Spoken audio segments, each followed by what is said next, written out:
In 1917, the trenches were hell, but the true enemy wasn't the German army, it was the concrete. We called it Bunker 7, a massive, captured German tomb where my platoon thought we were finally safe. We were wrong. The military logs call the subsequent events mass hysteria. But I know the horrifying truth. The German soldiers we evicted weren't done fighting. They stayed. They were cold. They were angry. And they attacked us not with bullets, but with whispers. If you listen closely, you can still hear the sound of a French soldier's mind breaking under relentless, invisible German fire. This is the story they tried to bury in the mud of the Western Front.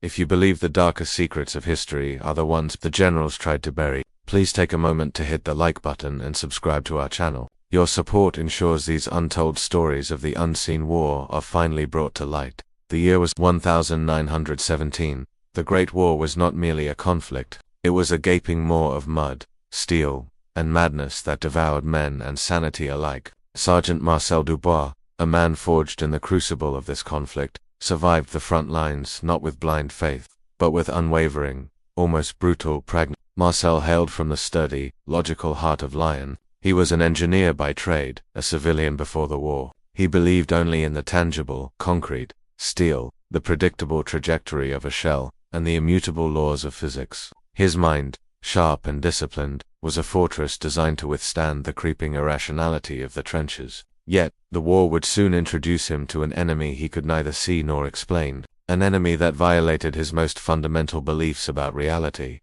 Marcel and his squad.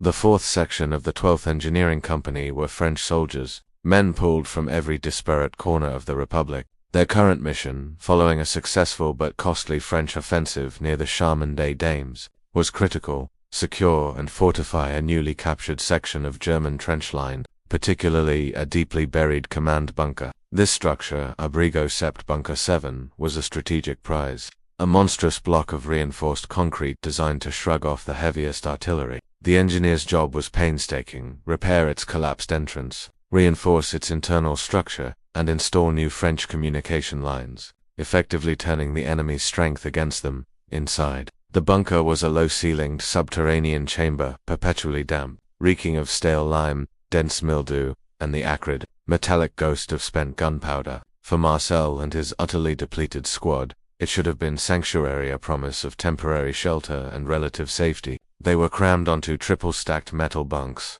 the low guttural rumble of distant artillery the only familiar sound. Marcel, valuing stability, took the lowest bunk, near the solid concrete back wall, finding small comfort in the unyielding stone. He pulled his heavy wool blanket tight, ignoring the pervasive, clinging dampness, and surrendered gratefully to the deep sleep of the utterly exhausted. It was not a sound that first roused him, not the sudden, jarring tremor of an explosion, nor the rhythmic, thunderous snoring of Jean in the bunk above. It was a sensation, a sudden, piercing coldness, intense, localized, and utterly impossible.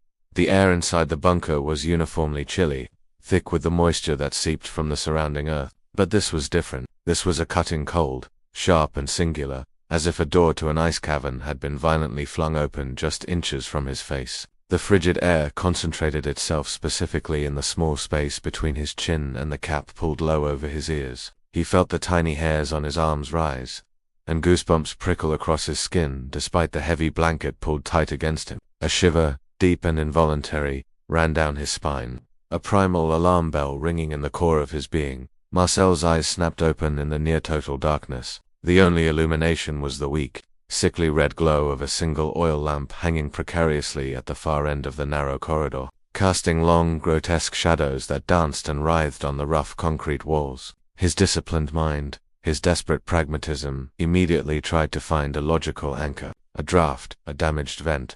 The foundations reacting to the pressure, he desperately reasoned. He tried to turn over, to investigate. But the cot was agonizingly narrow, and his stiff, exhausted muscles protested with a painful cramp. That's when he heard it. It wasn't a whisper, too indistinct to be human, nor was it the grunt of a sleeping man. It was something closer to a ragged, struggling breath, harsh, dry, and terrifyingly close, coming from the empty space right next to his ear. He listened intently, his own breath catching in his throat. Critically, this breathing did not carry the expected human scent of stale tobacco or sour sweat. It smelled of nothing at all, a chilling void, save for that impossible cold and the damp. dead earth that perpetually surrounded them, and then, a sound he could not mistake, a word, a single, violating syllable. The word was guttural, quick, almost swallowed by a dry, rasping cough at the end. It certainly didn't come from Jean or Pierre, who were both settled into a deep, oblivious snore. The word was in the language of the enemy, the language they only knew from shouted commands or the desperate pleas of prisoners. Cold, double quotes, the German word, meaning cold, was uttered in a tone that wasn't of sudden fear or shock, but of an infinite, profound, and deeply rooted complaint. A deep, ancient, chilling resentment. The sound vibrated against Marcel's eardrum, making it ache with the sheer, unnatural proximity. He felt his heart slam against his ribs with a force that stole his breath. He reached out, his fingers trembling, frantically searching the empty space above his head, then beside his bunk. The air there was already back to the normal, pervasive chill. The extreme coldness had receded, vanishing as quickly as it had arrived. The voice was gone. Marcel lay there, rigid and silent, staring into the impenetrable blackness, the adrenaline slowly giving way to a sickening confusion that violently clawed at the edges of his reason. He was a man of logic. The word was a dream, a trick of a tired mind, a sound born of exhaustion, but the cold had been real, it had been purposeful,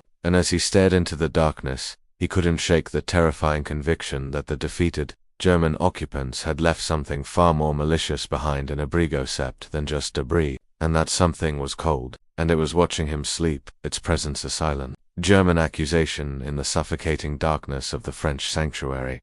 The morning brought a thin, grey light filtering through the bunker's narrow, recessed ventilation shafts, painting the damp concrete walls in dull, melancholic tones. Sergeant Marcel Dubois, despite his profound exhaustion, had barely slept. He rose silently, meticulously going through his routine, trying to dissect and dismiss the events of the night as predictable hallucinations born of fatigue. He was a sergeant, a leader. Such weaknesses, or admissions of irrationality, could not be afforded, he insisted to himself. It was the war, the constant strain, the lack of real rest, nothing more. Marcel conducted his duties with a meticulous, almost frantic focus, a defensive shield against the irrationality trying to seep in. He inspected the reinforced walls, checked the communication lines, and oversaw the distribution of meager rations. He spoke little of the night, unwilling to contaminate his comrades with his personal failure of nerve. Yet, a subtle, pervasive shift had already occurred in the bunker's atmosphere, a heavy, indefinable unease, like stale, damp air that refused to be refreshed. The men, usually grateful for the shelter, now spoke in tense whispers. Laughter was rare. Jokes, when attempted, sounded forced and hollow. They huddled closer to the single flickering oil lamp during downtime, as if its weak light could ward off more than just the physical darkness. Abrigo Sept had absorbed the French engineers' exhaustion and was slowly feeding it back as collective paranoia that evening. The first collective incident shattered Marcel's solitary certainty and dragged his doubt into the squad's shared reality. The men were engaged in a quiet, apathetic game of cards when a sudden, sharp thump, loud, heavy, and undeniably solid, echoed from the far end of the bunker, near the crates of ammunition and medical supplies. It sounded too distinct, too heavy to be random. "What was that, Sergeant?" asked Henry, the young Parisian, whose customary cheerfulness had completely vanished. "Just the rats, Henry, or the foundation's settling," Marcel lied, his voice firm, while a cold knot of dread tightened in his stomach. Private Antoine, a wiry man with an exacerbated nervous twitch, swore under his breath that he saw one of the medical crates, a particularly heavy wooden box marked bandages and sulfur, shift an inch on its own on the damp concrete floor. Jean, typically stolid, glanced nervously at the deep, dark corners of the bunker. "It's the dampness," he mumbled, shuffling his cards. "The place is sinking." But his voice cracked, lacking conviction. The haunting escalated dramatically the following night, moving from sound to active, deliberate malice. The men were finally drifting into a shallow sleep when the single oil lamp in the corridor suddenly flickered violently and died, plunging the Abrigo Sept into a moment of absolute, terrifying darkness. A collective, panicked gasp swept through the bunks, when a nearby private managed to quickly light a match, restoring the lamp's sickly red glow. Private Antoine was pointing, his finger trembling uncontrollably. The blanket," he stammered, his face pale with terror. On the top bunk, a heavy wool blanket belonging to a sleeping private named Georges, which had been neatly folded moments before, was now unfurled and meticulously draped entirely over his face, smothering him. It had not fallen. It had been placed there with a cold, calculated intent. The bunker erupted in chaotic fear. Marcel felt a wave of cold dread wash over him. He had seen the blanket neatly folded. None of the rational excuses rats drafts settling could explain this deliberate act of psychological aggression. It's a prank, Marcel roared, desperation fueling his lie, his voice straining for authority. Some fool trying to scare us. Confess now. He scanned the faces, but found only genuine, overwhelming fear and confusion. No one confessed. Over the next few days, the incidents focused on sabotage and psychological torture. Personal objects, a soldier's precious locket, a treasured letter from home would vanish, only to reappear in impossible, spiteful locations, carefully tucked inside another man's boot, or precariously balanced on a high ceiling beam. Most critically, the vital communication wire, used for coordinating artillery and requesting reinforcements, was routinely found unplugged and neatly coiled next to its receiver. Despite the area being under constant watch, these were not random acts. These were acts of war, executed by an invisible enemy who understood the fragility of engineering and morale. The men began to break. Their exhaustion deepened, born not of labor, but of the relentless lack of sleep. They spoke in fragmented whispers, sharing similar, terrifying dreams of cold hands and guttural German phrases. The collective fear became a suffocating entity. One afternoon, as Marcel was meticulously inspecting the bunker's back wall near his bunk, he noticed a section of the concrete. It wasn't just damp. It was strangely, impossibly, discolored, a darker, almost reddish-brown stain that seemed to weep from the rough surface. He ran his hand over it. It was ice-cold, colder than the rest of the wall, and for a fleeting, nauseating moment, he caught a faint, metallic whiff, the distinct, old smell of rust, or very old, dried blood. Marcel's pragmatism finally shattered. He knew the brutal history of captured positions. Abrigo Sept had not been peacefully evacuated. It had been taken in bloody close-quarters combat. He realized what those stains, those permanent marks meant. The German occupants had been killed here, and what if, in their final, suffocating moments within this concrete tomb, they had left behind more than just memories? The thought rooted itself in his logical mind like a parasite. The enemy he had helped to push out had died right beneath him. The colt from the first night was not a random cry of pain, but the bitter, resonant complaint of souls frozen in betrayal and resentment. Marcel, the man of pure reason, realized the war inside Bunker 7 was not his. He was merely the new, unfortunate occupant of his enemy's unquiet tomb. The discovery of the dark, metallic stain on the concrete wall, the inescapable suggestion of old, dried blood finally broke the barrier of Marcel's professional denial. For the pragmatic engineer, the shift from mass hysteria to objective reality was devastating. He could no longer rely on structural mechanics or thermodynamics. He was forced to confront the history of the Abrigo Sept. Marcel knew that if the bunker was a tomb, its ghosts needed a reason to linger. They were German, they were dead, and they were actively sabotaging the French position. This was not random residual energy. This was vengeance.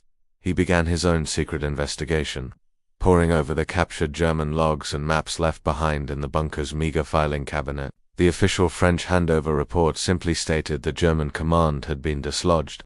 The reality, Marcel suspected, was far more brutal. He found a set of faded, water-damaged German records. They detailed the occupation of the bunker by a communications unit, not infantry, but specialists led by an Oberleutnant named Klaus Richter. The last entry in Richter's log was dated 3 days before the French capture, hastily scrawled and underlined multiple times. Schatten kommen während sie haben die Luft, das Gas, die Hund werden, das ist uns festing, the shadows are coming. Treason, betrayal, they have sealed the ventilation. The gas, the dogs will pay. This is our fortress. Marcel felt the blood drain from his face. The official report was a lie. This unit had not been dislodged. They had been sealed in. He called Jonk, the only man he remotely trusted, to the far, dark corner of the bunker where the wall had the ominous reddish stain. Jean, look at this. These men didn't retreat, Marcel murmured, his voice tight. They were gassed. Inside their own bunker. Jean, whose face was already a portrait of exhaustion and fear, read the fragmented German entry.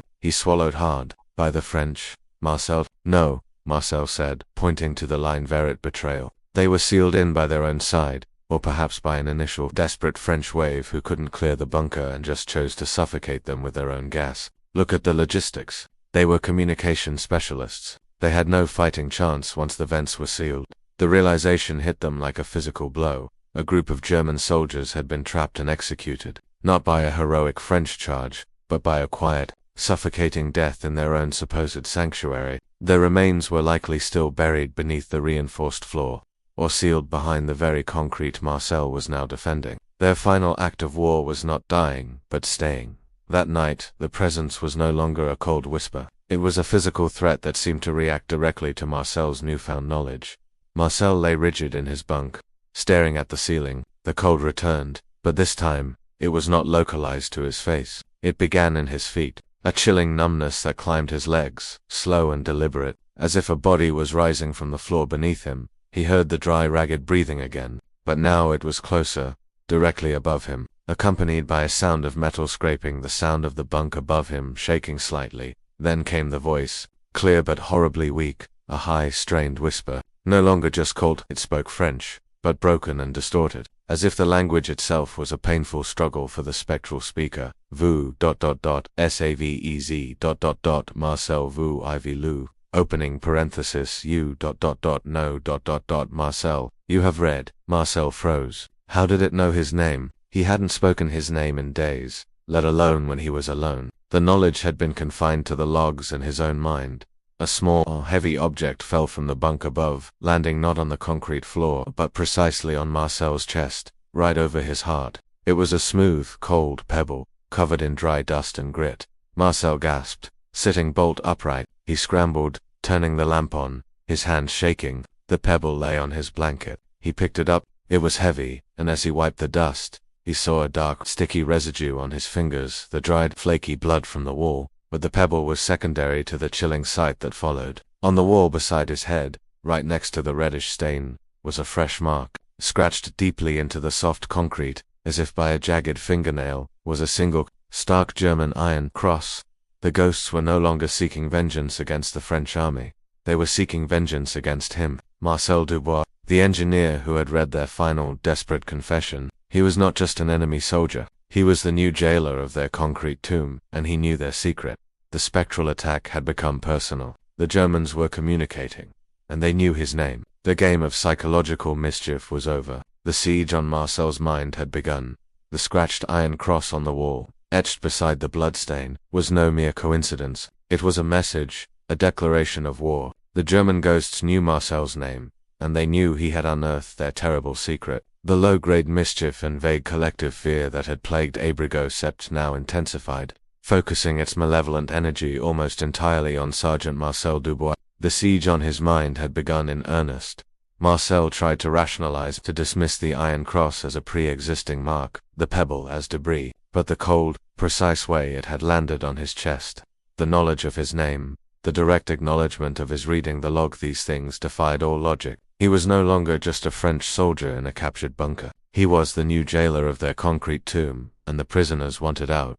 Sleep became a battlefield. Marcel would lie awake, rigid with exhaustion, listening to the muffled snores of his men, trying to distinguish them from the dry, spectral breathing that now seemed a constant companion to the intense cold. Every night, the chilling numbness would creep up his legs, a phantom touch followed by the faint scraping sound of the bunk above, as if a weightless body was pacing restlessly. The voices returned, no longer just a single, pained colt now. They were a chorus of whispers, a babble of German phrases, low and urgent, seemingly emanating from the very concrete walls. Marcel would strain to understand them, fragments of words like gift poison, follow trap, and étamon breathe piercing the darkness. He felt unseen fingers brush his hair, cold and dry, making him flinch violently, his heart hammering against his ribs.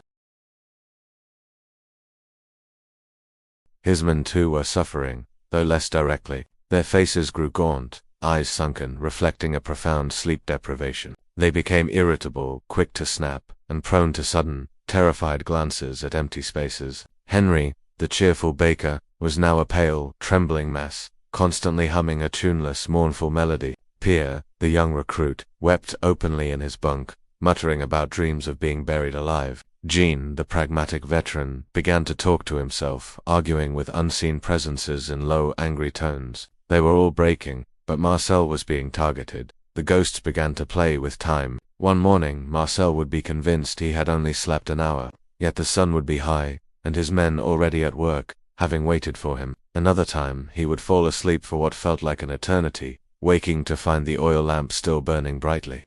The distant artillery exactly the same, as if no time at all had passed. His internal clock, his most reliable tool for survival in the chaos of war, was being systematically dismantled. The sense of disorientation was profound, leaving him perpetually unbalanced.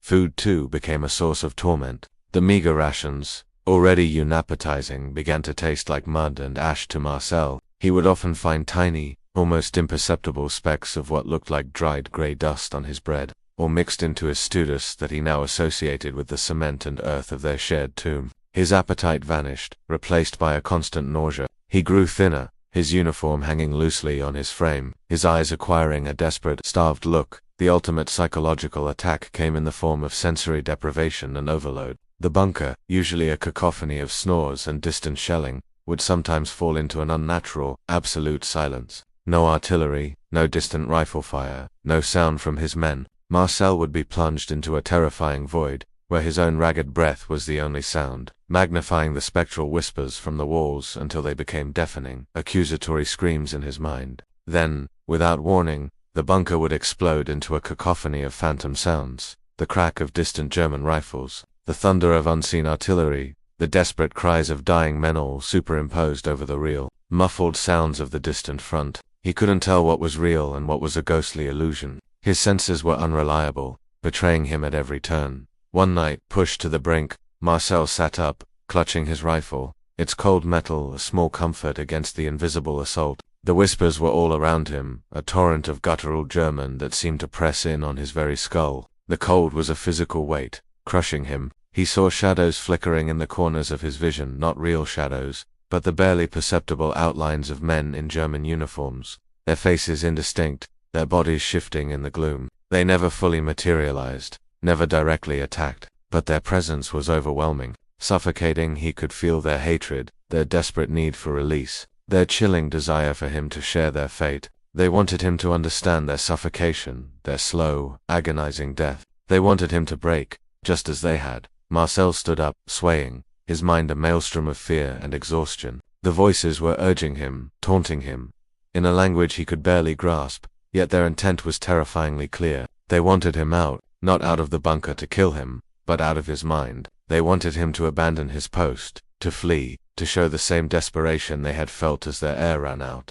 He stumbled towards the exit, his hand finding the cold, metal latch of the reinforced door. Every fiber of his being screamed at him to run, to escape this concrete tomb, this living grave. But his last shred of military discipline, his last vestige of pragmatism, held him back. He was a sergeant. He could not abandon his men, even if his mind was abandoning him. He collapsed against the cold, damp wall, tears of sheer desperation and terror finally streaming down his face, the silent German whispers echoing in his fractured mind. The siege had truly taken hold. Marcel lay slumped against the cold concrete wall, his entire body convulsing with silent, ragged sobs. He had reached his absolute limit. The relentless German whispers, the shifting shadows, the constant suffocating cold, they had achieved what the Kaiser's artillery never could. They had broken his iron will. He was a sergeant who had survived the most brutal battles, yet he was defeated by air, by cold, by a language he barely understood. That as the sun finally threatened to break the eastern horizon,